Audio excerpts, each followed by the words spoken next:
Hello বন্ধুরা, welcome back to my channel. আশা করি তোমরা ভালো আছো, সুস্থ আছো। আজ হচ্ছে গুরু পূর্ণিমা, তাই গুরুকে জানাই প্রণাম। আর গুরু পূর্ণিমার স্পেশাল রান্না করছি আজকে লুচি, পনির দিয়ে ঘুগনি আর সেমাই। আমি এখানে ময়দা নিয়ে নিয়েছি। ময়দা নেওয়ার পর আমি এখানে মটর, আলু আর একটু লবণ দিয়ে প্রেসার কুকারে আমি ঘুগনিটা একটু সেদ্ধ করে নিয়েছি। তাড়াতাড়ি হয়ে যাবে বলে সেদ্ধ করা হয়ে গেছে।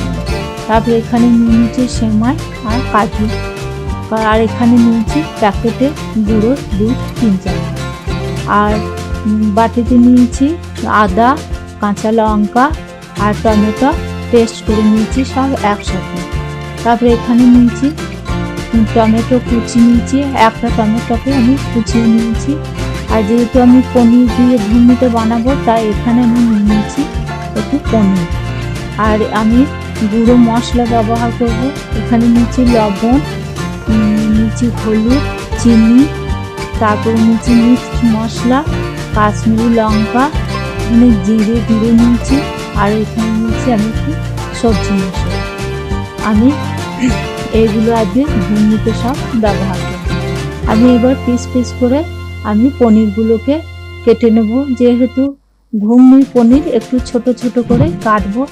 ঘুগনি যে আলুগুলো আমি কেটেছি ছোট সাইজে, সেই রকমভাবেই আমি পনিরগুলোকে ওই রকমভাবেই আমি কেটে নেব। এমনভাবে কাটবো যেন ভেঙে না যায়। আমার হয়ে গেছে, পনিরটাকে ভালো করে আমি কেটে নিয়েছি ছোট্ট ছোট্ট করে। এবার আমি একটা গ্যাস ওভেনের মধ্যে কড়াই চাপিয়ে ওর মধ্যে একটু তেল দিয়ে দিব পনিরটাকে ভাজার জন্য। তেলটা আমার গরম হয়ে গেছে। এবার আমি ছোট ছোট পনিরের টুকরোগুলো কেটে রেখেছি, ওইগুলো একটা একটা করে আমি তেলের মধ্যে দিয়ে দেবো। তো এমনভাবে দেবো যেন আমার পনিরটা না ভেঙে যায়। যেহেতু আমার ছোট ছোট পিস করা আছে, তার জন্য আমি একটা একটা করে পনিরগুলো তেলের মধ্যে দিয়ে দিয়েছি। আমি হালকা করে 1 পিঠ হলে তবে আমি পনিরগুলোকে আমি উল্টিয়ে দিই। আমার 1 পিঠ পনিরগুলো মনে হচ্ছে হয়ে গেছে। এবার আমি আর 1 পিঠ উল্টে দেবো। পনিরগুলো একবারে কিন্তু খুব কড়াভাবে ভাজবো না, আমি খুবই হালকাভাবে ভাজবো। দেখো বন্ধুরা, আমি যে এত কষ্ট করে রান্না করছি, তোমরা কিন্তু কমেন্টে কোনো কিছু লিখছি না বা লাইক করে। আমি এবার চিনি দিয়ে দিয়েছি। চিনির পর আমি দিয়ে দিয়েছি টমেটোগুলো আমার একটু ছিটে লাগছে বলে আমি ওর মধ্যে একটু নুন দিয়ে দিয়েছি। নুনটা দিলে টমেটোটার যে জলটা থাকে টমেটোর মধ্যে, সেটা ছিটে লাগে না, আর টমেটোটা অনেকটা নরম হয়ে যায়। টমেটোটা আমি এবার ভালো করে নেড়ে নেব। টমেটোটা যতক্ষণ আমার নরম হচ্ছে ততক্ষণ আমি কোনো মশলাই দেবো না টমেটোর মধ্যে। এবার টমেটো আমার নরম হয়ে গেছে। আমি এবার পেস্ট করে রেখেছিলাম যে মশলাটা, সেটা আমি দিয়ে দিয়েছি। তারপরে দিয়ে দেবো হলুদ, আর যে গুঁড়ো মশলাগুলো নিয়েছিলাম সব আমি ওই ঘুগনিতে দেওয়ার মতোই পরিমাণ মতো করে আমি রেখে দিয়েছিলাম। এবার আমি সব মশলাগুলো ওর মধ্যে দিয়ে দেবো। আর যেহেতু আমি নুনটা 2 বার দিয়েছি, ওই জন্য আমি নুনটা বেশি দেবো না, অল্প করেই আমি নুনটা ব্যবহার করব। তারপর আমি মশলাটাকে ভালো করে কষে নেব যতক্ষণ না মশলার গায়ে আমার তেল বেরোচ্ছে। এবার মনে হচ্ছে আমার মশলাটাকে ভালো করে কষা হয়ে গেছে। এবার আমি পনিরগুলো ওর মধ্যে দিয়ে দেবো। পনিরগুলো একটু ভালো করে নাড়াচাড়া করে আমি যে মটর আর আলুটা সেদ্ধ করে রেখেছিলাম, আমি সেইগুলো এবার পনিরের মধ্যে আমি দিয়ে দেবো।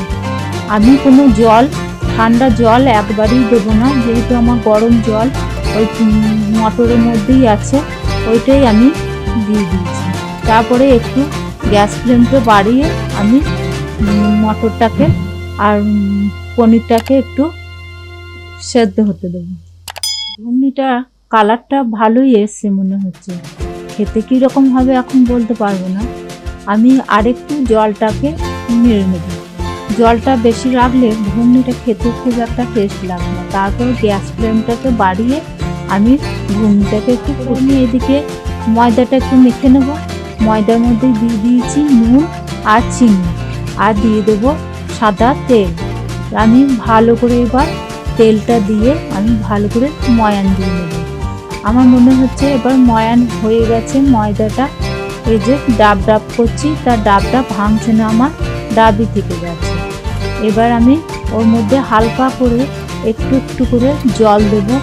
জল একবারই বেশি হয়ে গেলে হবে না, যেহেতু আমি এটা লুচি করছি। লুচির ময়দা সবসময় শক্ত করতে হবে, তার জন্য আমি একটু শক্ত করে ময়দাটাকে সেনে নিয়েছি। এবার আমি ময়দাটাকে ঢাকনা দিয়ে 5 থেকে 10 মিনিট আমি রেখে দেবো।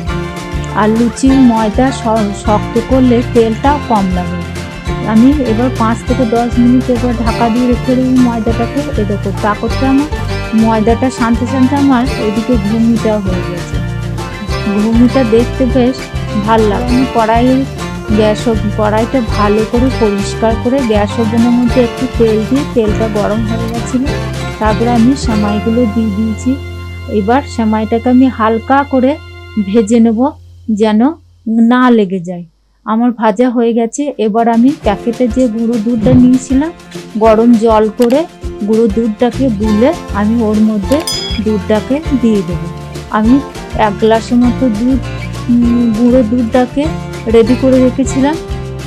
এবার আমি গুঁড়ো দুধটাকে পুরো লিকুইড করে দিয়ে দিয়েছিলাম। তারপরে আমি ওর মধ্যে এলাচটাকে ভেঙে গুঁড়ো করে এলাচটা আমি সেমাইয়ের মধ্যে দিয়ে দেবো। তার আগে আমি একটু কাজু দিয়ে দিয়েছি আর চিনি দিয়ে দিয়েছি। এবার আমার ফুটে গেলে আমি সেমাইটাকে আমি নামিয়ে নেব। আমার সেমাইটা হয়ে গেছে। সেমাইয়ের মধ্যে আমি যতই জল দিই না কেন, একটুখানি রেখে দিলেই সেমাইটা ঠিক শুকিয়ে যায়, শুকিয়ে কাঠ হয়ে যায়। এবার আমি সেমাইটাকে রেখে দিয়েছি। তারপর আমি কড়াইয়ের মধ্যে তেলটা আমি গরম করতে দেব। আমি এদিকে লুচিটা বেলে নেব। এবার আমি ময়দাটা একটা একটা করে লই করে নিয়েছি। এটি খুব বড়ও করিনি, খুব ছোটও করিনি। এবার আমি লইটাকে ভালো করে চারটা করে আমি একটা লুচি মেশিন নিয়ে নিয়েছি। এটা মানে ওই যে লইগুলো আছে এইগুলো ওই মেশিনটার উপরে দিলে, একটু চাপ দিলেই আমার লুচির আকারের মতো হয়ে যায়। যেহেতু একা, ওই জন্য এই মেশিনটা খুবই দরকার। যারা আমার মতো একাই থাকো তারা কিন্তু এই মেশিনটা ব্যবহার করতে পারো। আমার হয়ে গেছে। ময়দাগুলো যে বিলে রেখেছিলাম সেটা একটা একটা করে তেলের মধ্যে দিয়ে দিয়েছি। দেখো বন্ধুরা, আমার এবার লুচিগুলো বেশ ফুলকো ফুলকো হয়ে ফুলে উঠেছে।